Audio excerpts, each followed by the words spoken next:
Hello, everybody. Welcome. Thank you for being here and watching Rollin with my homies. I'm your host, Santina Muha. Don't forget to support us here at Outside In Theater by liking and subscribing as you watch. Very excited to have my guest here today. She is definitely one of my homies. She's very fun, just cool, a cool girl. You're all gonna love her as much as I do. Please, everyone, welcome to the show, an athlete, a model, and a nursing student, Amber Machowski. Yay. Hey, how are you? I'm good. How are you? I'm good. It's so good to see you. You too. It's been forever. I know. I feel like the last time we hung out was Halloween pre-COVID, right? Yep. I mean, and I have to say, you were giving me flashbacks of my youth because, you're a little younger than me. But the way that you were like just dancing and getting out of your chair and getting up on the like stools and just anything. You were just all over the place. You couldn't be stopped. And obviously the guys were all about it and they were looking at you and loving you. And you were so cute and so fun. And I was having one of those, I remember when I was like that moment because you grow out of it a little bit, I think.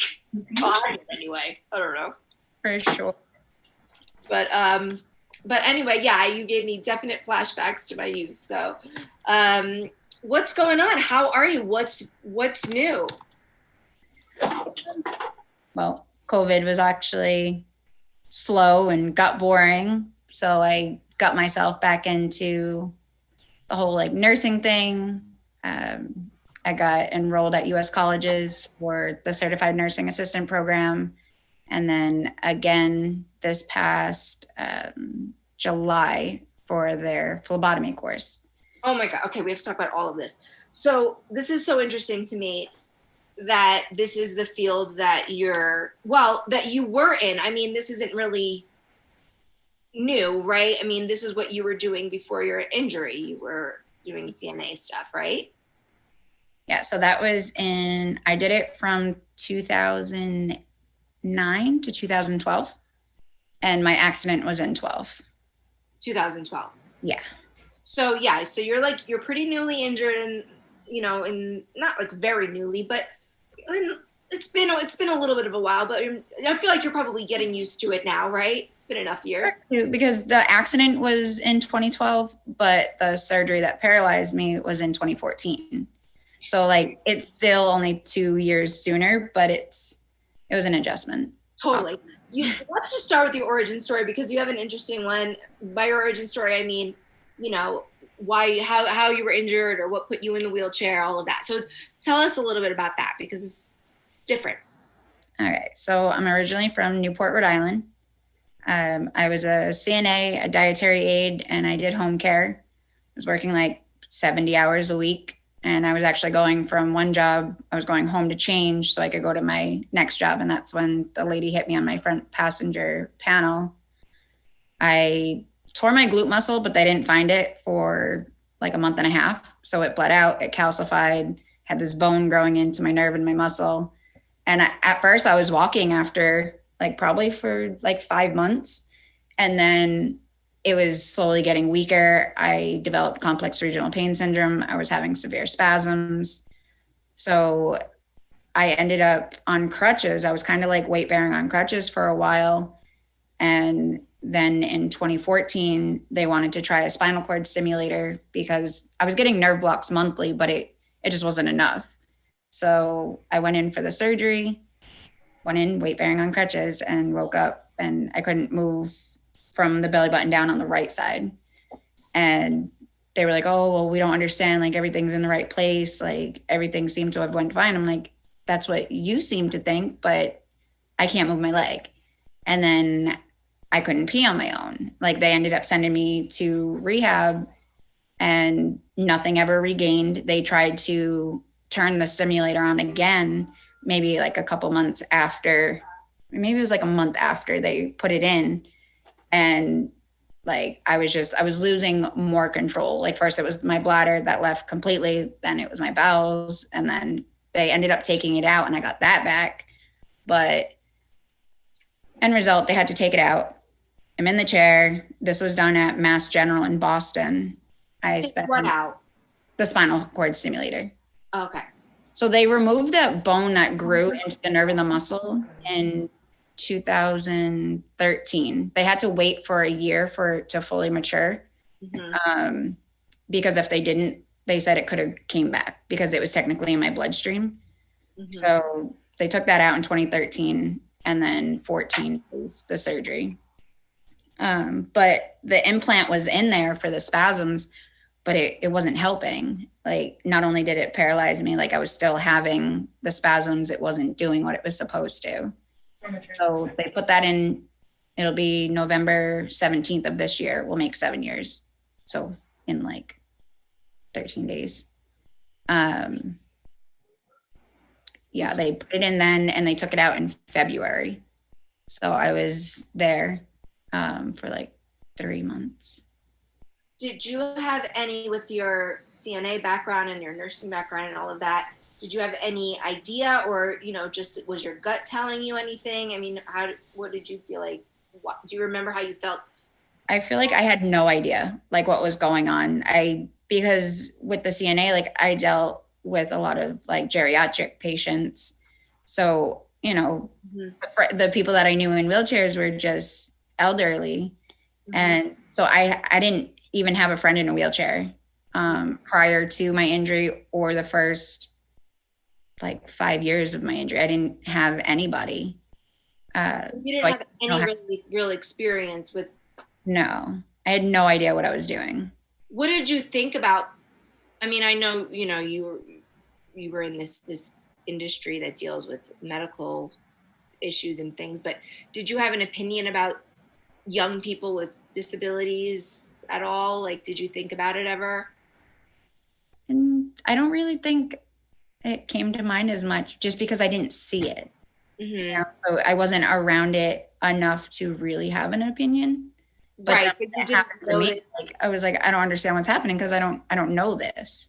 Yeah, and you were, I'm sure you were scared, Mm-hmm. and you didn't have really any point of reference or anybody really to look to say, well, here's like so and so, this many people who are young and is, have disabilities and doing great, right?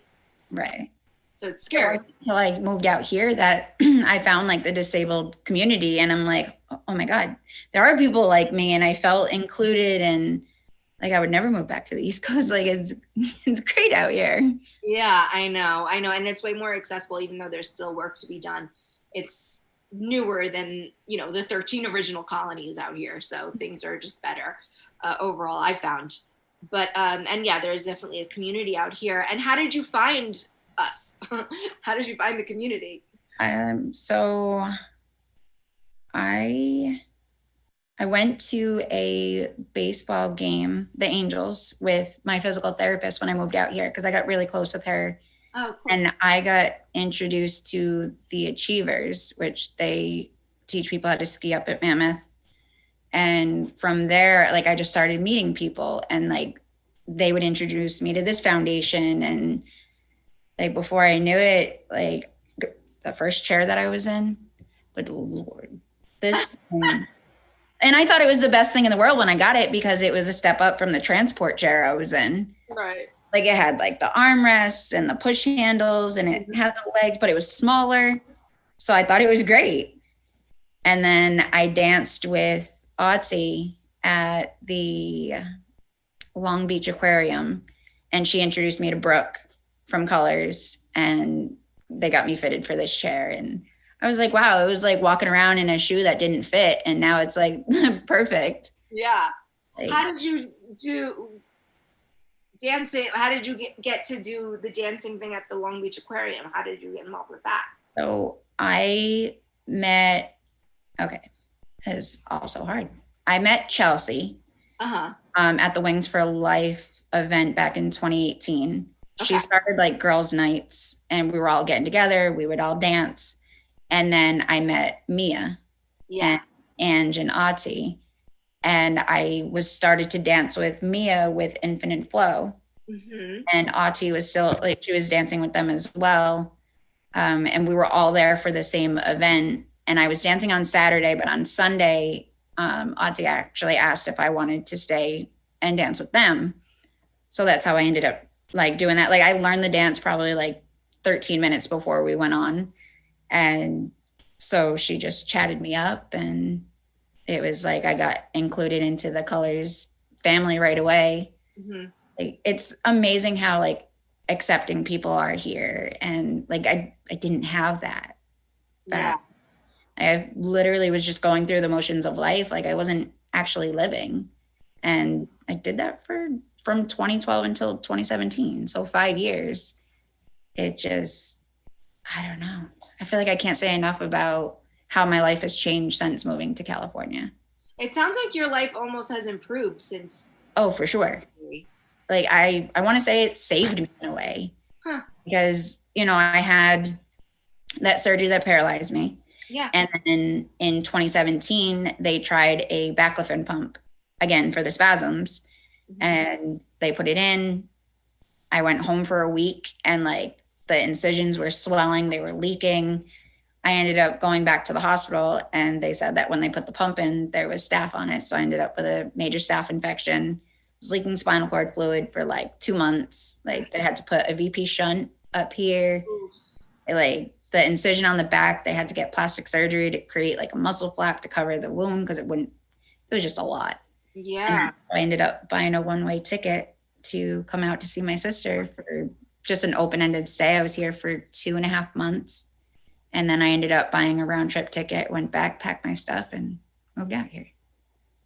Yeah, you know, you're not the first person to say that their life improved after their injury.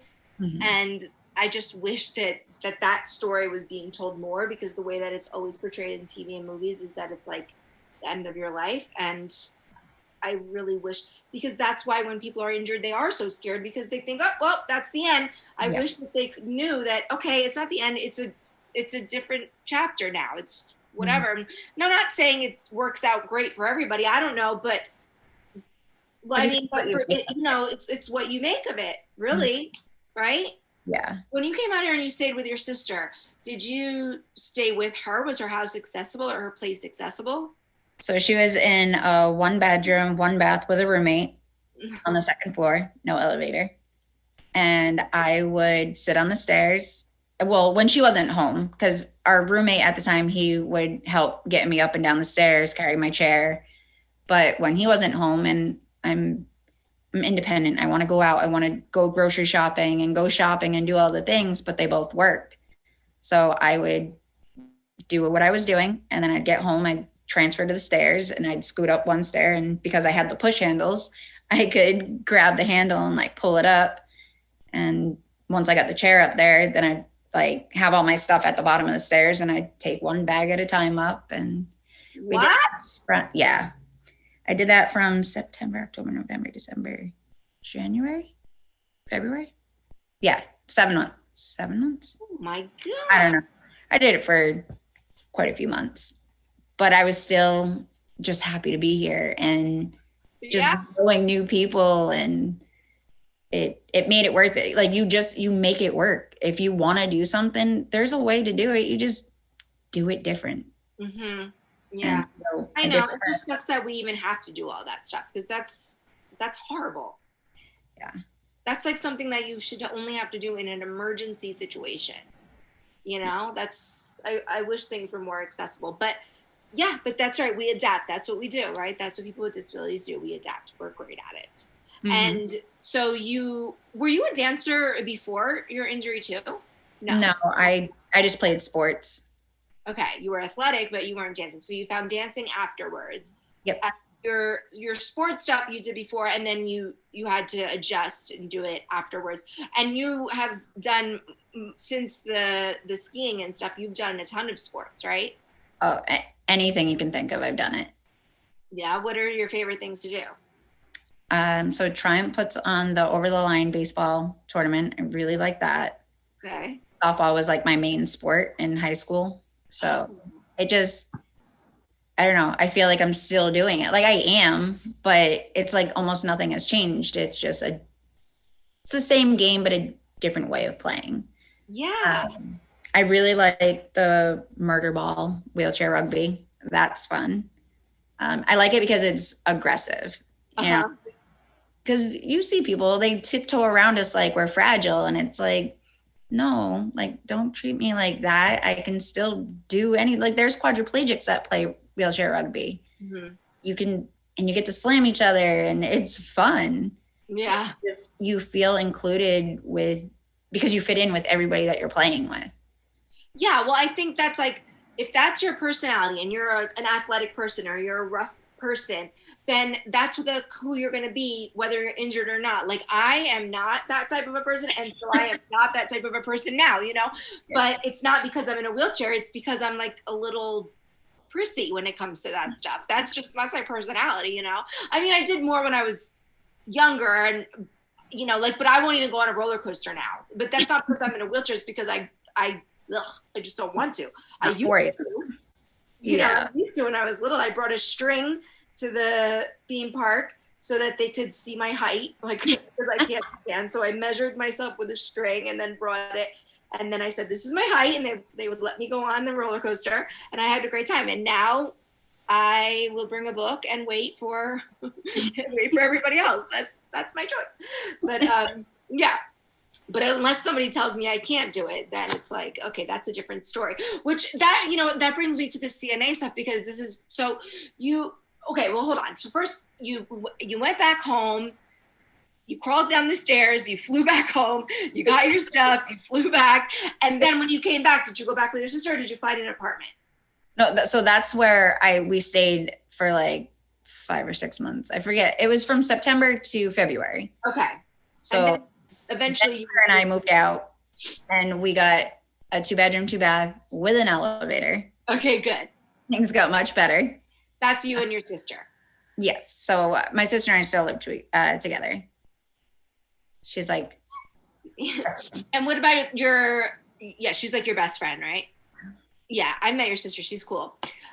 So what about your family back home? Are you close with them as well?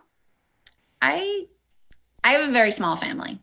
So I have my brother and he has a wife and 3 kids. Like, we keep in contact. Hmm. Um, but I actually don't have any cousins on my mom's side because she just has a sister and a brother and they both don't have kids. Okay. Don't know my grandfather on my mom's side. So it's just my mom, my aunt, my uncle, and my brother. And your mom is back home. Yeah, and my mom's there too. And you talk to her, how does she feel about her two daughters living so far away?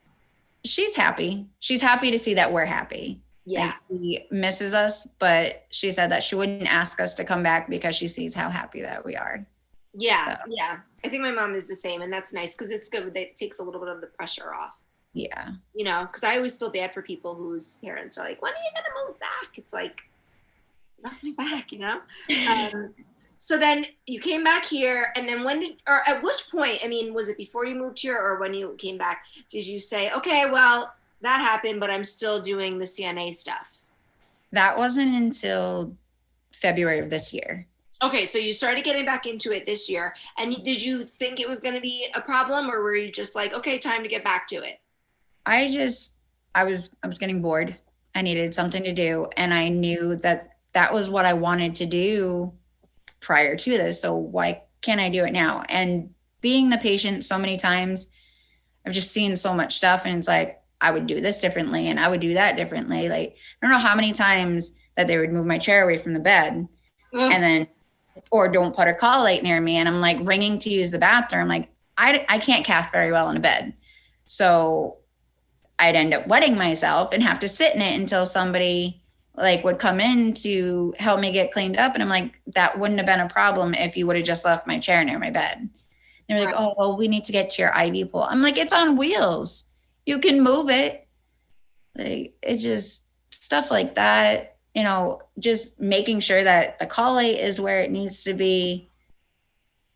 Once we're in that bed, we're stuck there and I'm not going to crawl on the floor. So I knew what I went through and seen what my friends have gone through, and I wanted to make that difference. And I knew that if I was a CNA, I could educate the other CNAs and be like, no, you should do it this way, or just use my own personal experience and patients and stuff like that, they would be able to relate better and be like, oh, like she's like me.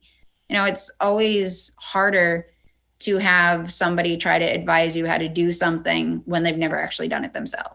Right. So you felt like your experience as a wheelchair user was going to make you an even better CNA. Yeah. But that's not what other people thought, right? Right. What did that tell us about how that was? So when I first like registered for the class, the person that I spoke with, she was really excited. She could see the drive that I had, you know, the fact that I've had past experience in it. So I went and I went through the whole like theory part. It was 2 weeks. And then it came to like having to go to the school for like the lab work. Mm-hmm. And we had to show one of the skills. It was like sitting a patient up at the edge of the bed. I went in, I did it, sat the patient up, you know, did everything I was supposed to, put it back in. Like my teacher gave me a high five. And then after we were done, she was like, you know, I'm not sure if I can pass you on this skill. I'm like, why? You just told me I did great and gave me a high five. Like you're contradicting yourself. Like that doesn't make any sense. She was like, well, I'm just not sure how safe that would be. And I'm like, but I was able to do it. Like if it was something that I didn't think I could do or it was unsafe, I wouldn't put myself or my patient at that risk. Like I'm not going to further hurt myself just to prove to you that I can do it. And she was like, oh, well, you know, if you have to stand somebody up, if they get wobbly, like they're going to knock you over. And like, I have brakes. I was like, and not for nothing, like I sit just as tall as you stand. So if they're going to fall on you, like, or fall on me and knock me over, they're going to do the same to you. Mm-hmm. And she was like, well, you know, you're going to have to make a bed. It's like, I make my bed on a daily basis. Like try something else. I was getting kind of frustrated at this point. Like they brought like the whole Hoyer lift thing in, like, oh, you know, you're going to have to guide a patient into the wheelchair using the lift. I said, but past experience, I know that you need 2 people to operate a Hoyer lift. I would operate the lift and somebody else would guide them into the chair. It's like, you're trying to find a reason. And it's not fair because if I'm telling you that I can do it, then you have to let me show you that I can. And if there's something that I can't do, then that's when you ask for help. You know, that's why nursing teams, they work as a team. When somebody can't do one thing, somebody else steps in and helps, or, you know, you switch on and off for different skills and stuff. Mm-hmm. But it became a matter of they were worried about my safety. They hadn't seen it before, so they didn't know that it was possible.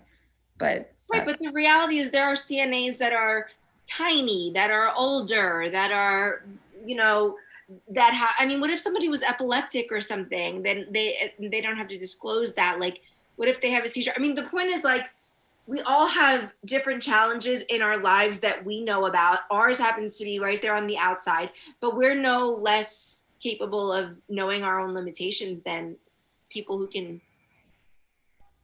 hide it or whatever. And I don't know, it just doesn't sound fair. Like you said, you had the fact that you have this experience, it makes you that much better. And I don't think when you're doing the CNA stuff, is it in a hospital or where is it happening? So it can be anywhere. It can be in a home. It could be in like a nursing home, in a hospital. Obviously, like if I were to do it in somebody's home, it would have to be wheelchair accessible, but they would place me in specific places. Right. And I wouldn't work with, you know, a patient that I had to walk. I'm not going to be able to do that. I need to walk myself, basically. Mm-hmm. But, you know, I can bathe somebody, I can feed somebody, I cook, I clean, like all the stuff. Like I felt as if they were telling me I couldn't take care of another human being. And if I can do all these things on a daily basis for myself, I can do them for somebody else as well. Yeah. And not to mention, you know how many people I've interviewed on this show that are parents? Yeah. In wheelchairs. It's like, we can do these things. Stop making it seem like we can't, because then that makes people think that they can't. Yeah. And then then that's when people stop. It's like, you know, somebody told me once, well, this place isn't accessible. I forget where you were, because there aren't a lot of people with wheelchairs that come in here. And I'm like, why would they come here? It's not accessible. Yeah. You know, it's like, hello, chicken and the egg, you know, it's like, make it accessible, and I guarantee you'll see more people with wheelchairs coming in. I'm not saying they're going to be parading through here every day, but more. yeah, it's like when you tell us what we can't do, you don't, how can somebody know what you can't do? How can somebody know that? They can't. Ugh. And especially if you're working at a rehab facility or hospital, those are places that are really supposed to be accessible. And unfortunately, still to this day, some are not. I went to a doctor's appointment the other day where the sink was foot pedal operated. Oh, I hate that. And I'm like, are you kidding me? This is a medical facility. Yeah. But whatever. But for the most part, rehabs and hospitals are pretty much accessible because there's people with wheelchairs coming in and out, right? So that should not be an issue. I mean, especially if you're saying you can do it. Right. Listen, yes, I'm like, how can you do it? Like, I'm gonna ask, how can you do it? Because I don't know. And then you just answered, and I don't know, that answer was satisfying to me. I'm like, okay, she knows what she's doing. Sounds like she knows what, you know what I'm saying? Right. What about the phlebotomy stuff? Because you said you're training for that too. So, and for someone doesn't know, that's like drawing blood and stuff like that, right? So I'm at the same school for the phlebotomy, and my teacher loves me. Like, now the school loves me, and my whole class, they looked up to me, and I'm really good at it. Like, I like it a lot. And again, I've been stuck more times than I can count. I know what not to do. Mm-hmm. Like, if you miss, you miss. Don't go digging that needle in my arm. Like, I'd rather you stab me again than to go in there fishing and causing more harm than actually getting the blood. Yeah. You know how happy I would have been when I was a little girl if my phlebotomist rolled in a wheelchair? Oh my God. It would have been like the joy of my, like, it would have just made the experience better, because especially like someone like you, young, like happy, it just would have showed me, because I'm sure like anybody who's getting their blood drawn, well, not anybody, but often they're afraid. Yeah. And to see somebody who's living with a medical, whatever you want to call it, issue, we'll just say, it helps to know that they're going to be okay. Yeah. So do the people think in the phlebotomy school that that's something, like, do they feel like that's something you're going to be able to do? Yeah, they're actually rooting for me really well. Like, they see that I'm good at it. They encourage me to, get because I have to do externship now that I finished the class. I passed the national exam, and now I just wait. I have to do a 40-hour externship, and then I can apply to different jobs. And they're willing to help me find a job afterwards. So I am having a lot more support with them now. And it's been nice. Even the phlebotomy teacher that I have, she was rooting for me when I was taking the CNA class. She knew that I could do it, but it had to be like a group thing. Like, they needed to allow it, I guess. Yeah. Yeah. Same thing. Like if I had a nurse, when I was in the hospital, who came in a wheelchair too, I would be just so happy to see them. I don't know. It would just make me happy. That's such a shame that people are giving you problems. And it's like, I'm fully confident, because I know your personality, and I know that you'll keep fighting until it's no big deal anymore. And then you'll have, blazed a path for someone else and blah, blah, blah. But it's like, why do we always have to trailblaze all the time? Like, you know what I mean? Why do we have to prove extra prove ourselves? It awesome. Makes people not want to do it when they have to do that. Like, I just have that fight inside of me. So yeah, but just because you have that fight, like I have that fight too, I'm like, we're both from the East Coast. We're both like right? We're fighters.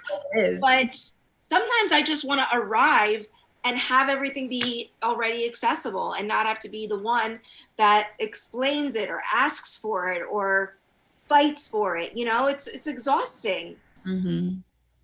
Yeah. And it seems like it's in almost every profession besides, I don't know, maybe telemarketer. I don't know. Yeah. It's everywhere. Like even, just going into a store and like the countertop being like up here, Mhm. it's like, hey, I'm down here. They get nothing. I don't know. Yeah, And it's just the not a 80s world. been in since 1990. Well, and I think what people don't understand is like when they say accommodations, do people not understand that stairs are accommodations? Because if you went walked up to a building that was, 10 feet off the ground and it didn't have stairs, you wouldn't be able to get in either. Okay. You can't fly. So stairs are accommodations. Ramps are for people who can walk. Ramps are accommodations for people who can't. It's not like we're any less capable. It's just what we need is different. When people start looking at it that way, maybe, but they don't. They think like the default is, walking. And I guess that's what the idea of a normal, healthy human being is. But, not everybody can. And not everybody can forever, too, right? You know that. Yep. I know that. Mm-hmm. Oh, I get so heated when I talk about this stuff because it's like I remember having these same conversations and saying like it's the year 2000. When are they going to get a clip? That was 21 years ago. How are we still having the same conversations? I just watched a documentary the other day about a guy who helped get curb cutouts, and it was in black and white, and I'm like, I still go up to curbs and there's no cutout. Yep. And that was supposed to have been fixed in the black and white times. You know what I mean? What are we doing here? Oh, it's just like, it frustrates me because I know, and enough people in wheelchairs who are trying to live their lives independently. Yeah. And we still are, but we're just, it already takes more time for us just to like get dressed, and then we have to fight all day. Right. Absolutely. I don't know about you, but those like yellow bumps at the end of the curbs, I hate those things. I hate them too. What are they for? People who are visually impaired, or what are they for? I believe so, but I've heard that they don't like them either. Well, it's like whose idea were those? Because we hate them. I don't know. I haven't asked the visually impaired, but even if people who are visually impaired love them, couldn't we have designed them in a way that are like that there was like two like this every time you go? Yeah, I hate them too. And whose idea was? Like, I guarantee you that wasn't a person in a wheelchair. And they take up the whole cutout. Yes, you can even go around them. You can't even go around them. And if you're wearing flip-flops, your shoe, goodbye shoe, goodbye. It's not like I can grip my toes to hold my shoes on. Yeah. Oh my God. I'm so glad you said that. Was there anything, I mean, were you surprised when you were, disabled so much later in life that things weren't accessible? Did you just assume they were? I probably just thought that it was until you face it yourself. I remember a couple weeks ago, I was parking at a grocery store and there was this like little woman, and granted, she probably needed the handicap space as well, but she wasn't turning. So I just went in front of her and I parked, and she like took off. I thought she left, get my chair together. And she finally like comes around the other side of the building and she was like, oh, now I see why you needed that space. I was like, yeah, sorry. I needed to be able to get my chair out. And she was like, no, I'm sorry for you. I'm like, why? That doesn't make any sense. I hate when people like don't apologize for me. I live a great life. I can do anything and everything, but like comments like that, like go up my butt. Like, I don't care about how close the parking space is. I just need to be able to get my door open. Like I'll park on the other side. That's what I always say. I wish they put some handicap spots really far away, because like especially back in Jersey when I was driving a van, I needed the lines for the ramp, for the ramp to come out. And it was the same thing. I don't care if it's far away. I just need the line. So like let all these lazy ass people have the ones closer to the building if they want, whatever. Because so then instead of me having to, what I would do is just drive to the back and then park diagonally in two spots and hope I didn't get a ticket because I needed the space. And I don't care that I had a little sticker next to it that said, please don't park next to the thing. People don't care. They don't read it and they don't know. No, they don't.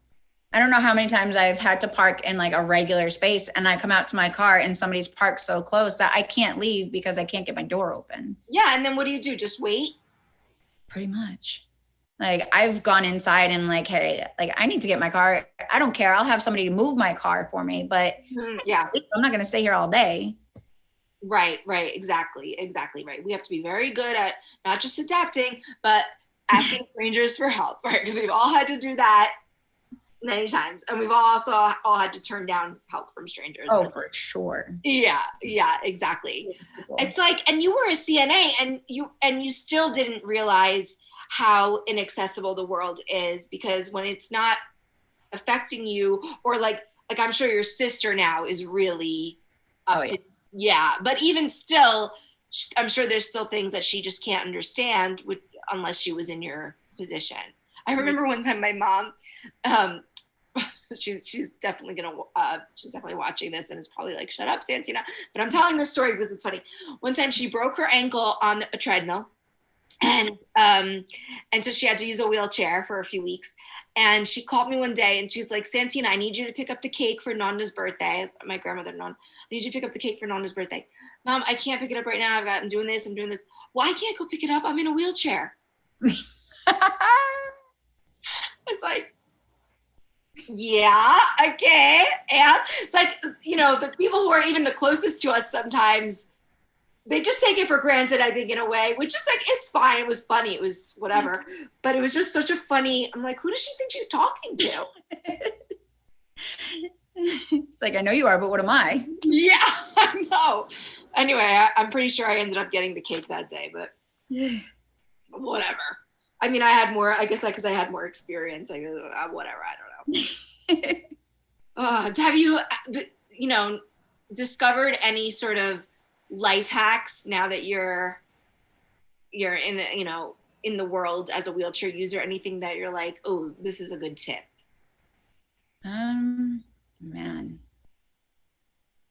I really like using those, like the shopping bags they're kind of like the cooler ones. They zip close. They're reusable. You can take them in and out of the stores. I like to just carry that on my lap instead of having to use their like baskets that they have, because their baskets are always dirty. My lap ends up disgusting. And I don't always want to push a cart because yes, I can do it, but if I'm only going in there for a couple of things, so I like to just put that on my lap.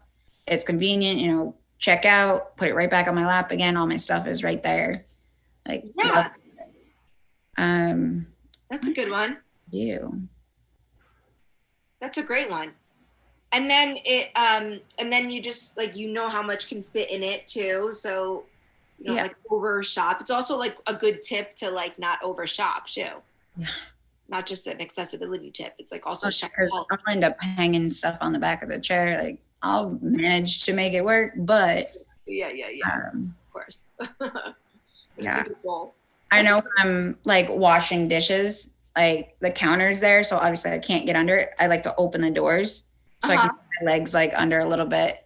Yes. That's a bit more convenient.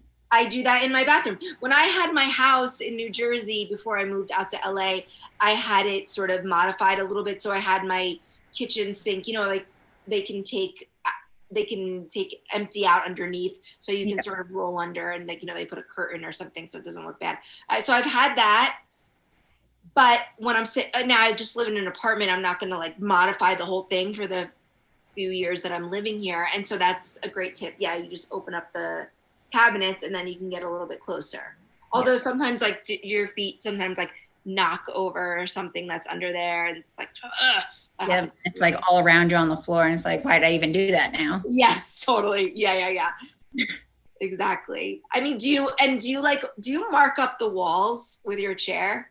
Right? Yeah. So when I moved out of my last apartment, because we moved into this one in January of this year, they wanted to charge me for the carpet from it like being worn. And I'm like, we lived here for 3 years and they say the carpet's good for 5 years. Like there was nothing wrong with it. It just needed to be washed. Like most people don't take their shoes off when they go in their house. Like we take our shoes off, but I'm like, obviously I couldn't take my wheels off. Right. And like I had to fight them on it. So when we moved here, I actually bought a spare like a set of tires, like, and I call them my slippers. So when I Ah, come in the house, I get down on the ground and I take those outside tires off and I put these ones on. oh my God. Because when I asked them when we moved in here, I was like, can we have the carpet removed? And they were like, well, you can, but you have to pay to have it taken out and pay to have put it back in when you leave. I'm like, well, I might as well pay to have it replaced when I move then. Threatened them a little bit, told them I'd call lawyers and whatnot. And they finally put it in the contract that like we don't have to replace the carpet. They also added up like the walls, like we don't have to pay to have the walls retouched up. And then I needed grab bars in my bathroom and they wanted me to pay for them. And I'm like, why do I have to pay for my safety? Like, you know that you're renting to a person in a wheelchair. Like, that's my safety. And had to fight them on it, but they ended up paying for that as well. Yeah, I think that they have to. I'm not great at legal stuff. I don't speak legalese or whatever, but even though I do threaten like you, like, so, but I'll call my lawyer. I don't have a lawyer. I don't know who, but I say it and it works sometimes, a lot of the times. But like for my apartment here, I told them I can't have a carpet because I don't like carpet because I don't like the way it feels. Like pushing on it makes it like feels like sand to me and it hurts my shoulders. And I've been injured for a while now, and so my shoulders, I'm trying to really preserve them, because like they say, after a certain amount of years, it starts to wear and tear, just like people's knees, right? So I was like, I can't have a carpet, and they just took it out. They took it out. So I think they sort of, I mean, but some landlords are jerks, some are nice. It just depends who you get. But I think that they have to, but like, again, I'm not exactly sure. But then again, that's another one of those stupid things that I'm like, why do I now have to go learn all of the laws of anything? I don't want to do that. That's not my field. I don't want to have to go learn about like every clause in the ADA. It's not my jam. Like, not any able-bodied person learns all the laws in this for everything that they have to experience. Like, but because we have to fight for it, we're supposed to know. Yeah. That's extra. That's extra work.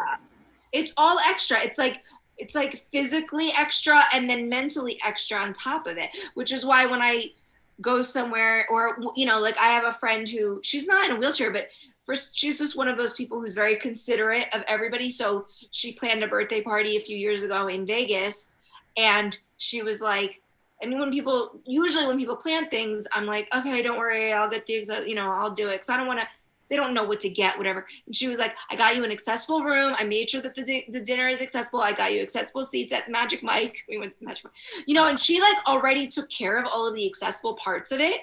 And I was like, oh my God, thank you so much. Thank you. I was like, what? Okay. It was like so friggin' refreshing that somebody else.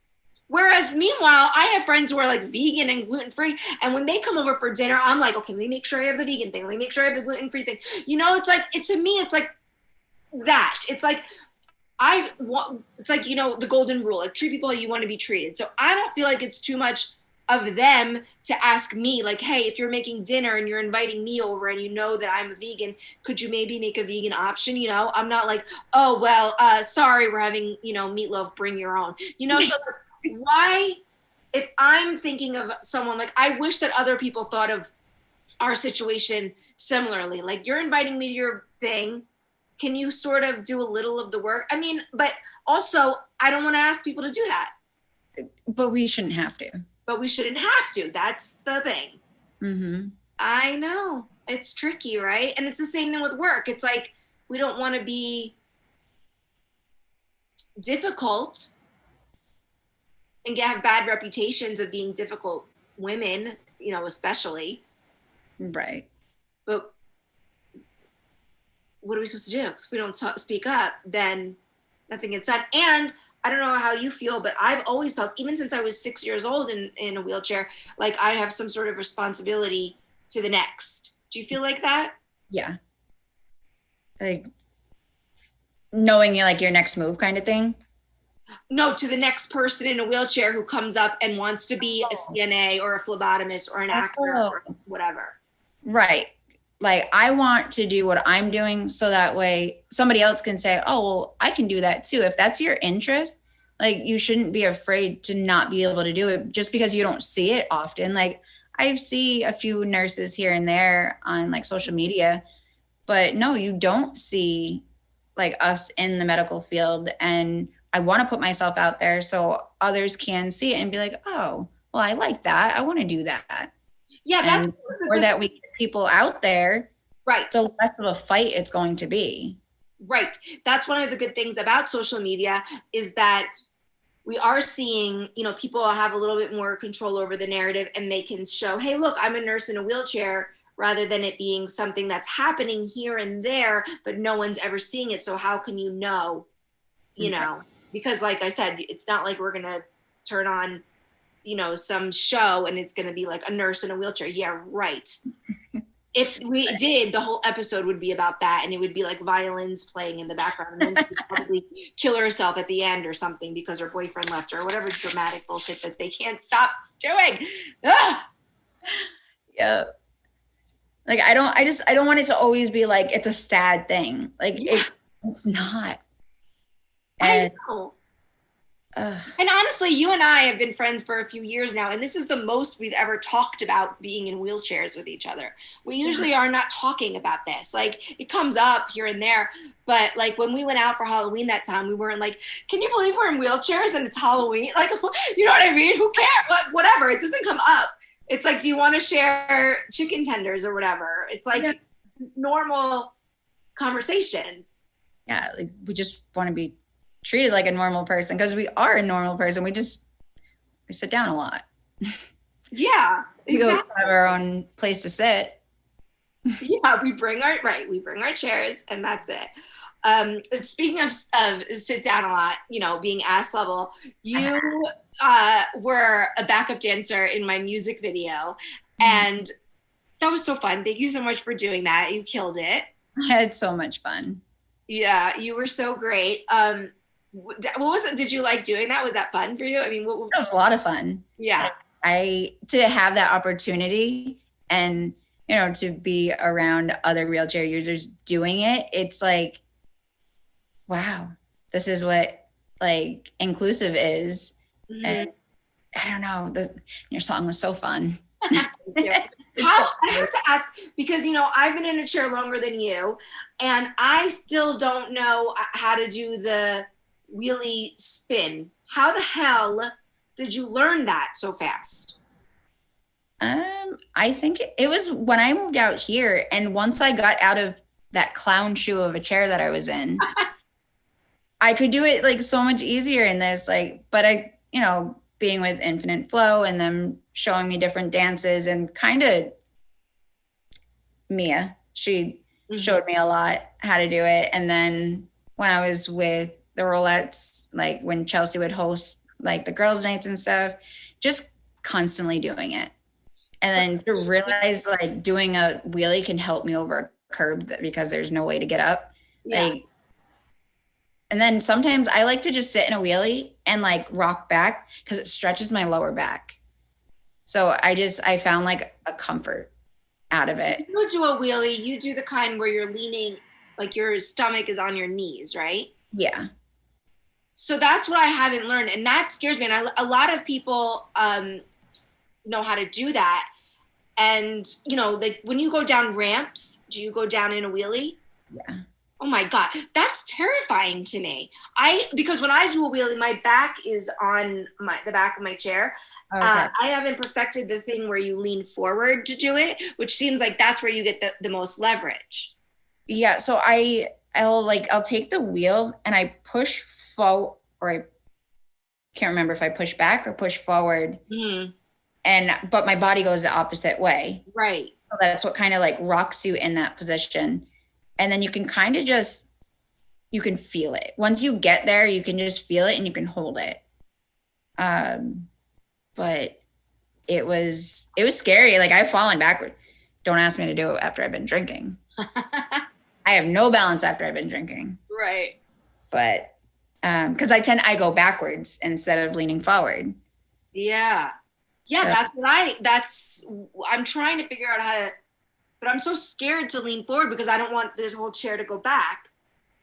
Well, the more you lean forward, the less of a chance that you're going to have to go back. If you lean back, you're going to go back. Right. I know. I've got to practice it. But why do you go down the ramp in a wheelie?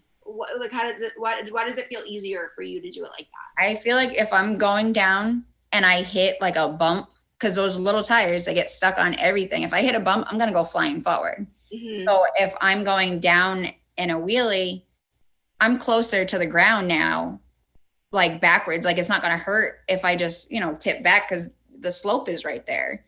But I'd rather not fall on my face going forward. Okay. Gotcha. And I can control how quick you're going down too. Right. Well, okay. I can't, but I'm gonna practice this because I think everything you're saying checks out. Yeah. We'll practice. Okay, thank you. Yeah, I need a tutorial.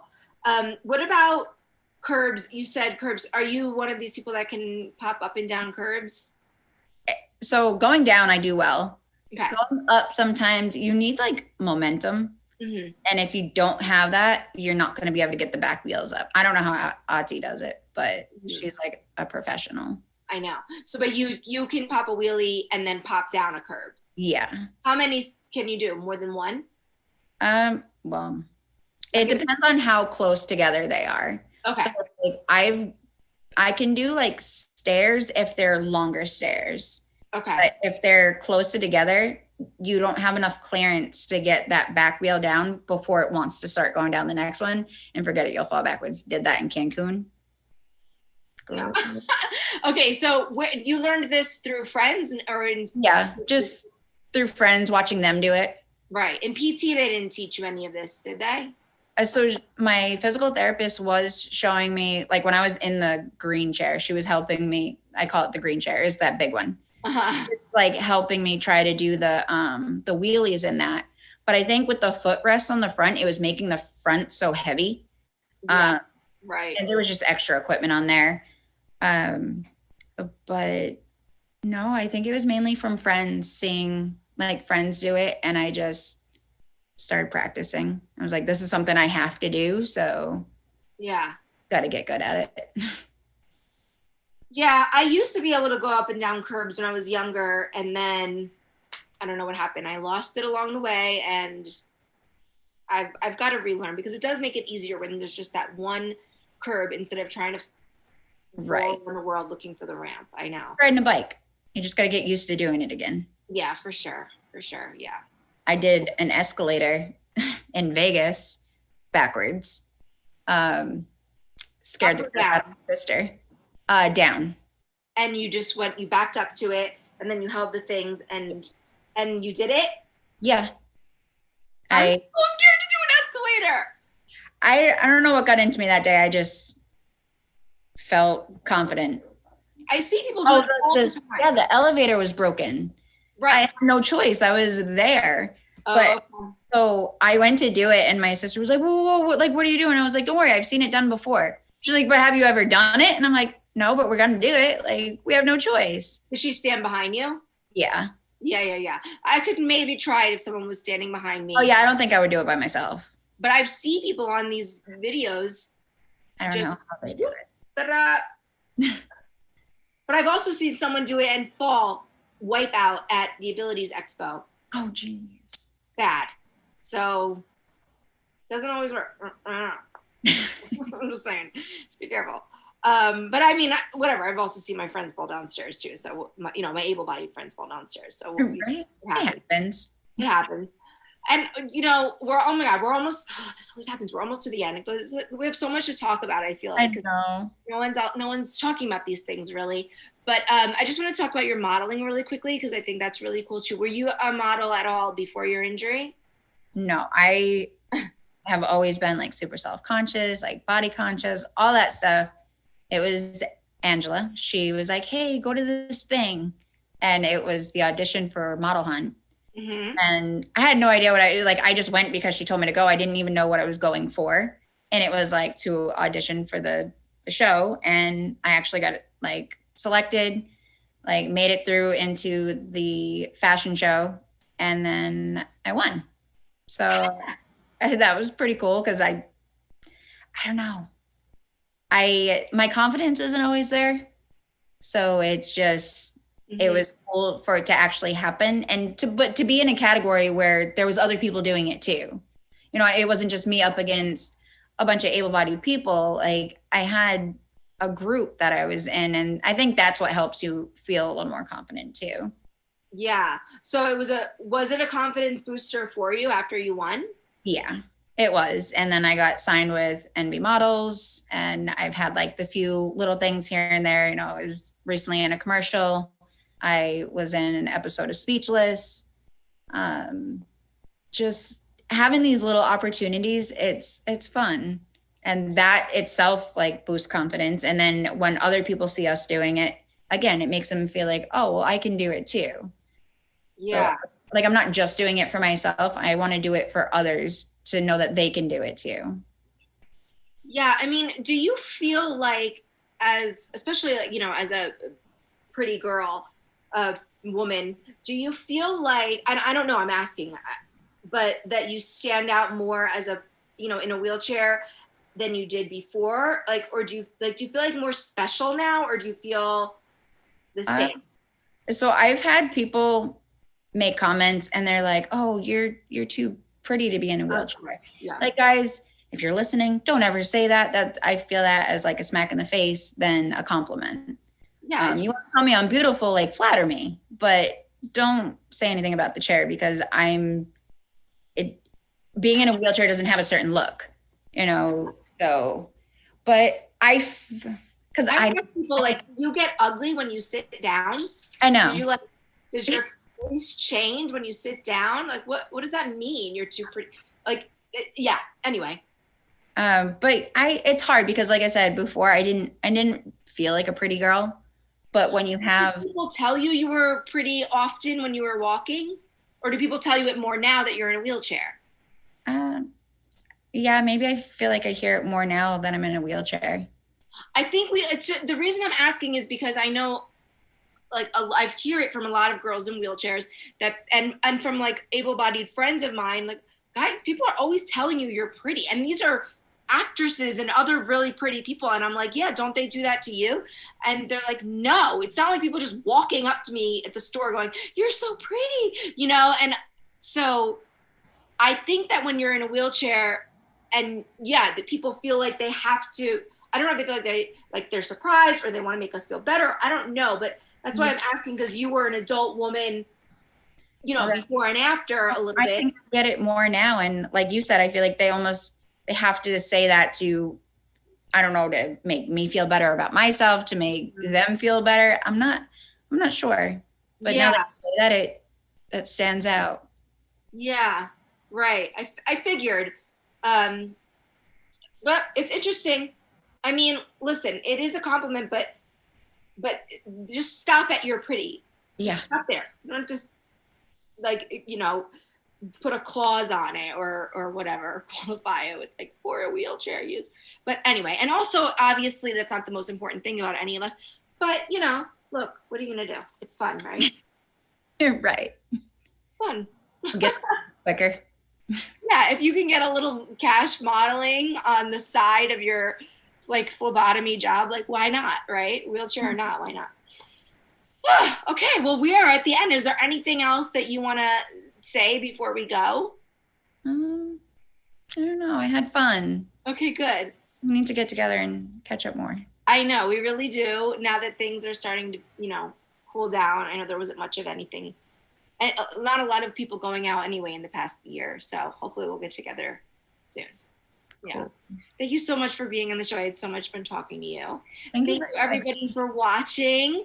If you enjoyed our show and would like to support us, please like and subscribe to Outside In here on our YouTube channel. And don't forget to follow us on social media. You could also follow Amber on at Ambi123 at AM. What is it? 132. Well, oh, yeah. At Ambi132. And you can also follow me at Santina Muha. And we'll both keep you updated on all of our endeavors. So that's it. Thank you, everybody. Stay safe. And we'll see you next time on Rolling with My Homies. Bye.